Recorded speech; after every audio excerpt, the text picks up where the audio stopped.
کہ اللہ نے وہ کتاب اپنے پیغمبروں پر اتاری تھی اور وہ سب کے سب سچی ہیں، ان میں کوئی عدل و بدل نہیں۔ البتہ اب قرآن کے سوا اوروں کا حکم نہیں رہا۔ پانچویں، دل سے یہ یقین کرنا کہ سب پیغمبر سچے ہیں، البتہ فقط رسول اللہ صلی اللہ علیہ وسلم کے طریقے پر چلنے کا حکم ہے۔ اس بات کا دل سے کامل یقین رکھے کہ جتنے نبی آئے تھے وہ سب کے سب سچے تھے، لیکن اب صرف رسول اللہ صلی اللہ علیہ وسلم کے طریقے پر ہم کو چلنے کا حکم ہے، تو نبی کے طریقے کو مضبوطی سے پکڑے، ان کے بتائے ہوئے طریقے پر چلے، ان کی بتائی ہوئی سنتوں کو زندہ کرے۔ چھٹے، یہ کہ یقین کرے کہ اللہ تعالیٰ کی سب باتوں کی پہلے ہی سے خبر ہے اور جو ان کو منظور ہوتا ہے وہی ہوتا ہے۔ اللہ نے انسان کو پیدا کرنے سے پہلے اس کا مقدر بنا دیا، تو کبھی یہ نہ کہے کہ اللہ نے یہ کیا، ایسا کیا، ویسا کیا۔ اس بات کا دل سے یقین رکھنا چاہیے کہ اللہ پاک ہیں، کہ ان کو سب باتوں کا علم پہلے سے ہی ہوتا ہے اور ہوتا وہی ہے جو منظور خدا ہوتا ہے۔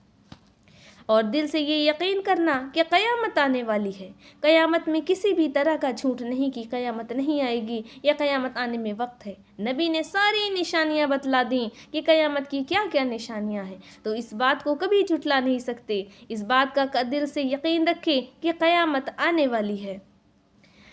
آٹھویں، جنت کا ماننا۔ نویں، دوزخ کا ماننا۔ دسویں، اللہ تعالیٰ سے محبت رکھنا۔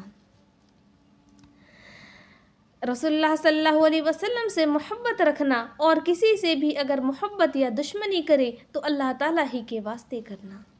تو یہاں ایک اور بات صاف ہو گئی کہ اگر آپ دنیا میں کسی سے بھی محبت کرتے ہیں یا دشمنی کرتے ہیں تو اپنی پرسنل چیزوں کی وجہ سے نہیں، بلکہ اگر آپ محبت کرتے ہیں تو صرف اللہ کے واسطے محبت کریں، اور اگر دشمنی کرتے ہیں تو صرف اللہ کے واسطے دشمنی کریں۔ مطلب یہ نہیں کہ کہہ دے کہ میں نے دشمنی کی تو صرف اللہ کے واسطے۔ ناحق چیزوں پہ دشمنی کے لیے ہر طرح سے اعتراض کیا گیا ہے۔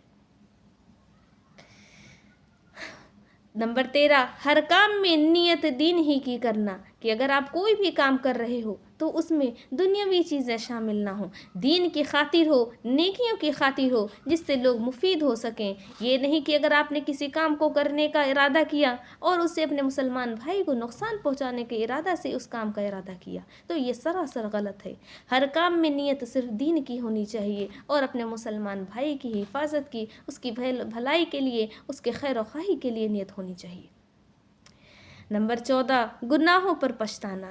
ہمیشہ صبح سے شام آپ دن بھر میں کتنے گناہ سرزد ہو جاتے ہیں ہم سے، تو ہمیں چاہیے کہ اپنا کوئی وقت مقرر کر لیں، کہ ہم اپنا حساب لگائیں کہ ہم نے آج دن بھر کیا کیا۔ اس کا تو بہتر وقت یہ ہے کہ جب آپ بستر پر لیٹیں، تو آج کل تو موبائل کا دور ہے کہ لوگ لیٹتے ہی موبائل میں مشغول ہو جاتے ہیں، لیکن جب آپ بستر پر لیٹیں، سکون کے ساتھ لیٹیں، تسبیحات کو پڑھتے ہوئے اپنی تسبیحات کو پڑھنے کا معمول بنائیں، اور اپنے ایک وقت ایسا مقرر کر لیں کہ اپنے دن صبح سے شام تک اور رات تک کے معمول کو سوچیں کہ ہم نے ان دنوں اس پورے ایک دن میں کیا کیا کیا، کتنی نیکیاں کی، کتنے گناہ کیے۔ یقین جانیں جس دن آپ نے یہ معمول بنا لیا، اس دن سے آپ کو پچھتاوا شروع ہو جائے گا کہ ہم نے یہ 24 گھنٹے کی یہ مبارک گھڑی کو کس چیز میں صرف کیا، ہم نے کتنی نیکیاں کی، کتنے جھوٹ بولے، کتنی دغا بازیاں کی، کتنی سچ بولے، کتنی دیر عبادتیں کی، کتنی دیر ہم نے اپنے مسلمان بھائی سے اس کی خیر خواہی کے لیے باتیں کی یا اس سے جھگڑے فساد کیے۔ خدا تعالیٰ سے ڈرنا۔ اور نمبر 16، خدا تعالیٰ کی رحمت کی امید رکھنا۔ ہمیشہ اللہ سے امید رکھے، اس بات کے لیے کبھی بھی غافل نہ ہو کہ اللہ ہماری نہیں سنے گا۔ وہ رب ہے، وہ رب العالمین ہے، وہ 70 ماؤں سے زیادہ محبت کرتا ہے۔ ایک ماں جو اپنے بچے کی ایک پکار پر حاضر ہوتی ہے، اس کی ہر خواہش کو پورا کرنے کی خواہش مند رہتی ہے۔ وہ تو ایک ماں ہوتی ہے جو اپنے بچے سے اتنی محبت کرتی ہے۔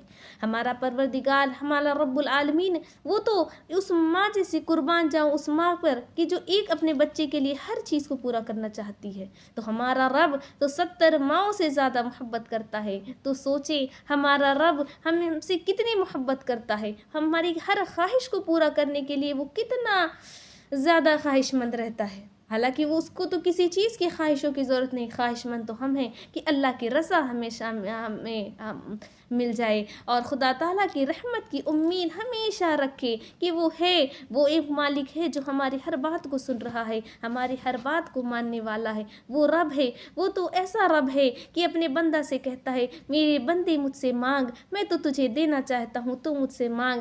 حالانکہ ماں ہے، اگر بچہ اس سے کبھی کوئی ایک چیز مانگتا ہے کہ اماں ہمیں ایک ٹافی دے دے، ایک بسکٹ دے دے، ایک پیسہ دے دے، تو اماں ایک بار دیتی ہے، دوبارہ پھر بچہ کہتا ہے اماں دے دے، دوبارہ دیتی ہے، تیسرا پھر بچہ کہتا ہے اماں دے دے، تو اماں غصہ ہو کر کہتی ہیں جا، تجھے بار بار نہیں دیتی۔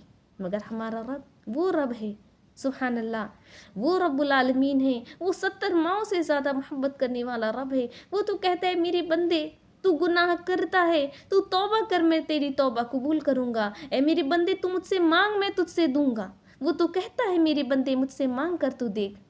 اسی لیے ہمیشہ اپنے رب سے رحمت کی امید رکھنا، شرم کرنا، نعمت کا شکر ادا کرنا، ہمیشہ نعمتوں کا شکر ادا کرے کہ اللہ رب العالمین نے ہمیں یہ چیزیں دیں۔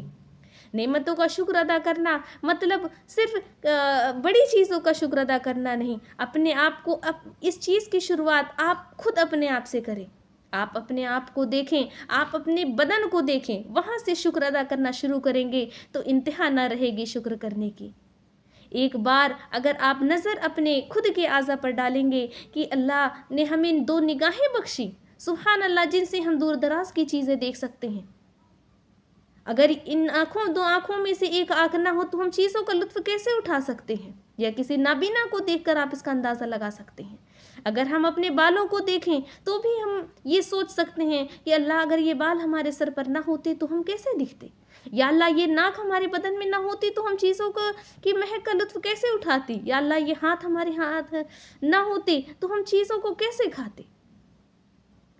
روزانہ کم از کم 1 گھڑی اپنا معمول بنا لیں، کچھ منٹ کے لیے، کچھ گھنٹے کے لیے، یا صرف چند لمحوں کے لیے ایک ایسا وقت اپنی زندگی میں مقرر کر لیں کہ جن میں آپ اللہ کی رحمت کو سوچیں، اللہ کی نعمتوں کے بارے میں سوچیں، اس کا شکر ادا کریں، اس سے امید لگائیں، اپنے گناہوں کو سوچیں، ان سے توبہ کریں اور ہمیشہ عہد کو پورا کرنا، دل سے اس بات کا یقین کرنا اگر آپ نے کسی بات کا عہد لیا وہ صرف اور صرف نیکی کے لیے ہونا چاہیے، بدی کے لیے، گناہ کے لیے نہیں، تو اس عہد کو پورا کرنا آپ کی ذمہ داری ہے۔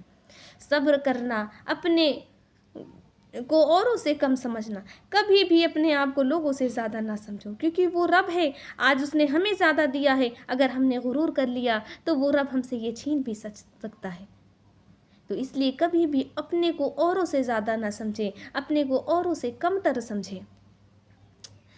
مخلوق پر رحم کرنا، جو کچھ خدا کی طرف سے ہو اس پر راضی رہنا، خدا پر بھروسہ کرنا، اپنے کسی خوبی پر نہ اترانا۔ کبھی یہ نہ سوچے کہ یہ میرے اندر خوبی ہے، میں نے یہ پڑھائی کر لی، میں نے یہ ڈگری حاصل کر لی، میں نے یہ بزنس کر لیا، میں نے یہ پا لیا، میں نے وہ پا لیا۔ کبھی بھی اپنی کسی خوبی پر اترائے نہیں۔ یہ خوبی دینے والا ہے کون؟ وہ رب ہے۔ اگر اس نے دی ہے تو وہ چھین بھی سکتا ہے۔ اسی لیے کبھی بھی گھمنڈ جیسی چیز کو، غرور جیسی چیز کو، تکبر جیسی چیز کو اپنے اندر نہ آنے دیں۔ ہمیشہ ہر چیز پر، ہر نعمت پر صرف اپنے رب کا شکریہ ادا کریں۔ کسی سے کینہ کپٹ نہ رکھنا، کسی پر حسد نہ کرنا، غصہ نہ کرنا، کسی کا برا نہ چاہنا۔ غصہ کرنے والا تو شیطان کا بھائی ہے۔ اپنے غصہ کو جتنا زیادہ ہو سکے ضبط کرنے کی کوشش کریں۔ اس کے لیے بہت ساری چیزیں بتلائی گئی ہیں۔ آپ کہتے ہیں ہم سے غصہ ہضم نہیں ہوتا، ہم سے غصہ برداشت نہیں ہوتا، غصے کی حالت میں جنونیت میں چلا جاتا ہوں۔ اگر غصہ آتا ہے تو حدیث میں آیا ہے، اگر آپ بہت غصے میں ہو، آپ کھڑے ہو بیٹھ جاؤ، آپ بیٹھے ہو آپ لیٹ جاؤ، اگر غصہ پھر بھی نہیں خاموش ہوتا، شانت ہوتا، تو آپ اس جگہ سے ہٹ جاؤ جہاں پر آپ حاضر ہو جس سے غصہ ہے. اور اگر غصہ شروع ہی ہے تو آپ ایک دفعہ کہو اعوذ باللہ من الشیطان الرجیم، کہ میں اللہ کی پناہ چاہتا ہوں شیطان مردود سے. یہ غصہ وہی ہے جو شیطانیت کی علامت ہے، جو تو مسلمان بھائیوں کو آپس میں لڑوانا چاہتا ہے. غصے کے حال میں ایک بندہ، ایک مسلمان بھائی اپنے مسلمان بھائی کو ایسی ایسی باتیں کہہ دیتا ہے جو اسے نہیں کہنی چاہیے، جس سے ایک مسلمان بھائی کا دل دکھتا ہے. کہ حدیث میں ہے کہ تم جنت میں تب تک نہیں جا سکتے جب تک تم نے اپنے مسلمان بھائی کا حق ادا نہیں کیا یا اس کا دل دکھایا. کسی کا برا نہ چاہنا، دنیا سے محبت نہ رکھنا. ہاں یہ دنیا تو فانی ہے، کیا محبت رکھنا اس دنیا سے. یہ دنیا سے تو ایک روز چلے جانا ہے، یہ دنیا فانی ہے. کیا ہی خوب لائنیں کہی گئی ہیں اس چیز کے بارے میں. اس لیے کبھی دنیا سے محبت نہ رکھے، ہمیشہ اپنی آخرت کی فکر میں رہے، اس کی تیاری کرے کہ ہمیں موت آنی ہی آنی ہے. یہ تو جھوٹ ہو ہی نہیں سکتا. کل نفس ذائقۃ الموت، کہ ہر نفس کو موت کا مزہ چکھنا ہے. الموت حق، موت حق ہے. اس کے بارے میں کتنی آیتیں نازل ہوئی ہیں کہ دنیا فانی ہے، دنیا میں ہمیں رہنا ہی نہیں ہے. اصل سچائی تو موت ہے کہ ہمیں آنی ہے، اور ہر نفس کو، ہر شخص کو، ہر چیز کو موت آنی ہے. تو ہمیں اس دنیا سے کون سی طلب، اس رنگینی سے کون سی طلب. ہمیں تو اپنی آخرت بنانی ہے، ہمیں تو اپنے آخرت کی تیاری کرنی ہے. یہ تو وہ 30 چیزیں ہو گئی جو دل سے تعلق رکھتی ہیں، اور 7 چیزیں ہیں جو زبان سے متعلق ہیں. اللہ، یہ زبان سے ہم نے کیا کیا گناہ کر دیے ہیں جن کا ہمیں پتہ ہی نہیں. زبان سے کلمہ پڑھنا، سب سے پہلی چیز جو 7 چیزیں جو بتلائی گئی کہ جو زبان سے متعلق ہیں، زبان سے کلمہ پڑھنا. یہ نہیں کہ صرف دل سے اقرار کر لیا، آپ زبان سے پڑھو. اللہ کو ہر وہ چیز پسند آتی ہے جو تعریف کے ساتھ ہو. تو جتنا زیادہ ہو سکے اللہ کی تعریف میں کلمات کہیں، تسبیحات کریں، اس کی پاکی کو بیان کریں. اللہ کو اپنی پاکی بہت پسند ہے، اپنی تعریف بہت پسند ہے. تو جس قدر ہو سکے آپ کلمات پڑھیں اور خوبصورت باتیں زبان سے نکالیں جو لوگوں کو بھی پسند آئے. قرآن شریف کی تلاوت کرنا زبان کے ذریعے. قرآن یہ نہیں کہ بس من میں پڑھتے نہ پڑھتے نہ، اپنی زبان کا استعمال کرنا، خوبصورت طریقے سے تلاوت کرنا. جب بندہ بہت اچھے طریقے سے وضو کرتا ہے اور قرآن کو کھول کر بیٹھتا ہے اور اچھے سے قرینے سے قرآن کی تلاوت کرتا ہے، تو وہ رب العالمین اس بندے کو خاص طور سے سننے لگتا ہے کہ میرا بندہ میرے کلام کو پڑھ رہا ہے، میرے خوف سے پڑھ رہا ہے. علم کا سیکھنا اور علم کا سکھلانا. حدیث میں ہے طلب العلم فریضۃ علی کل مسلم و مسلمہ، کہ علم کا طلب کرنا ہر مسلمان مرد اور عورت پر فرض ہے. تو اس چیز کے لیے کہ بعض جگہ تو یہ چیزیں ہیں، یہ حالات ہیں کہ لوگ مردوں کو تعلیم دیتے ہیں اور عورتوں کو پیچھے چھوڑ دیتے ہیں. حالانکہ اسی کے بارے میں نبی نے فرما دیا کہ علم دین کا طلب کرنا ہر مرد کے لیے اور عورت کے لیے فرض ہے. آپ عورتوں کو بھی علم سکھاؤ، اور یہ نہیں کہ انہیں صرف دنیا سے محروم رکھو، ان کو دنیا کی تعلیم بھی دو، ان کو حسب ضرورت تعلیم بھی دو، ان کو ہنر بھی سکھلاؤ کہ ان کو ہر چیز کی معلومات ہو. میں یہ نہیں کہتی کہ ان کو مغربی طریقے پر چلاؤ، لیکن انہیں کم از کم اتنا علم سکھلاؤ کہ ان کو اپنے اچھے اور برے کی معلومات ہو سکے، وہ لوگ اچھے برے میں فرق کر سکے. اور ان کو دین کی بہت تعلیم دو، کیونکہ ایک عورت ہی ہے جو دوسرے گھر میں جاتی ہے اور دوسرے گھر کو اپنے اخلاق سے، اپنے علم سے جنت بنا دیتی ہے. اور اس کے برعکس ایک لا علم عورت، ایک دین سے بے پرواہ انجان عورت جب دوسرے گھر میں جاتی ہے، تو اگر اس کو اخلاق حسنہ ہی نہیں معلوم، اس کو یہ نہیں معلوم کہ ہمیں بات کیسے کرنی ہے، لوگوں سے ملنا جلنا کیسے ہے، تو وہ گھر وہ کیا ہوگا، وہ اس کا اندازہ آپ خود لگا سکتے ہیں.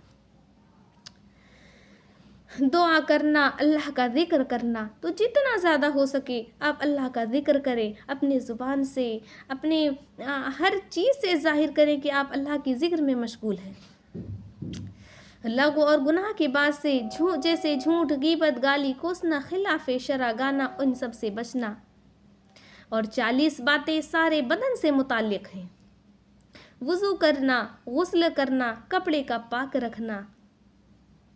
40 باتیں صرف اور صرف بدن سے بتلا دی گئیں. جن میں بتایا گیا کہ وضو کرنا، غسل کرنا اور کپڑے کا پاک رکھنا، یہ بدن کا پاک رکھنا بہت ضروری ہے۔ حدیث میں ہے الطہور شطر الایمان، یہ پاکی آدھا ایمان ہے۔ نماز کا پابند رہنا، زکوٰۃ صدقہ فطر دینا، روزہ رکھنا، حج کرنا، اعتکاف کرنا، جہاں رہنے میں دین کی خرابی ہو وہاں سے چلے جانا، منت خدا کی پوری کرنا، جو قسم گناہ کی بات پر ہو اس کو پورا کرنا، ان سب سے بچے۔ ٹوٹی ہوئی قسم کا کفارہ دینا، جتنا بدن ڈھانکنا فرض ہے اس کو ڈھانکنا، قربانی کرنا، مردے کا کفن دفن کرنا، کسی کا قرض عطا ہو تو اس کو ادا کرنا، لین دین میں خلاف شرع باتوں سے بچنا، سچی گواہی کا نہ چھپانا، اگر نفس کا تقاضا کرے تو نکاح کر لینا، جو اپنی حکومت میں ہے ان کا حق ادا کرنا، ماں باپ کو آرام پہنچانا، اولاد کی اچھی پرورش کرنا، رشتہ داروں ناتا داروں سے بدسلوکی نہ کرنا، آقا کی تابعداری کرنا، انصاف کرنا، مسلمانوں کی جماعت سے الگ کوئی طریقہ نہ نکالنا، حاکم کی تابعداری کرنا مگر خلاف شرع بات میں نہ کرے، لڑنے والوں میں صلح کرا دینا، نیک کام میں مدد کرنا، نیک راہ بتلانا، بری بات سے روکنا، اگر حکومت ہو تو شرع کے موافق سزا دینا، اگر وقت آئے تو دین کے دشمنوں سے لڑنا، امانت ادا کرنا، ضرورت والے کو قرضہ دینا، پڑوسی کی خاطرداری کرنا، آمدنی پاک کرنا، خرچ شرع کے موافق کرنا، سلام کا جواب دینا، اگر کوئی چھینک دے الحمدللہ کہے تو اس کے جواب میں یرحمک اللہ کہنا، کسی کو ناحق تکلیف نہ دینا، خلاف شرع کھیل تماشوں سے بچنا، راستوں سے ڈھیلا پتھر یا لکڑی کو ہٹا دینا۔ یہ تھیں ہمارے کامل ایمان ہونے کے لیے وہ 70 باتیں۔ تو اللہ پاک ہم سب کو ان چھوٹی چھوٹی باتوں کو اپنے اندر لانے کی توفیق عطا فرمائے اور ہمیں اپنے ایمان کو مضبوط بنانے کی توفیق عطا فرمائے۔ اے اللہ، اب آخر میں تجھ سے دعا ہے، اے رب العالمین میری ہر دینی بہن بھائی کو اس کی توفیق عطا فرما دے۔ اے اللہ ہم سبھی کو ہدایت عطا فرما دے۔ اے اللہ اپنے ایمان کو کامل کرنے والی بنا دے۔ اے رب العالمین ہم سے نیکیوں کا کام، اے اللہ ہمیں دوسروں کو نیکیوں کا حکم کرنے والی بنا دے اور گناہوں سے رکنے والی بنا دے۔ اللہ ہم سب کو اس پر عمل کی توفیق عطا فرما دے۔ مزید ویڈیوز کو دیکھنے کے لیے میرے چینل لسن قرآن اینڈ احادیث کو لائک، شیئر، سبسکرائب کریں۔ جزاک اللہ۔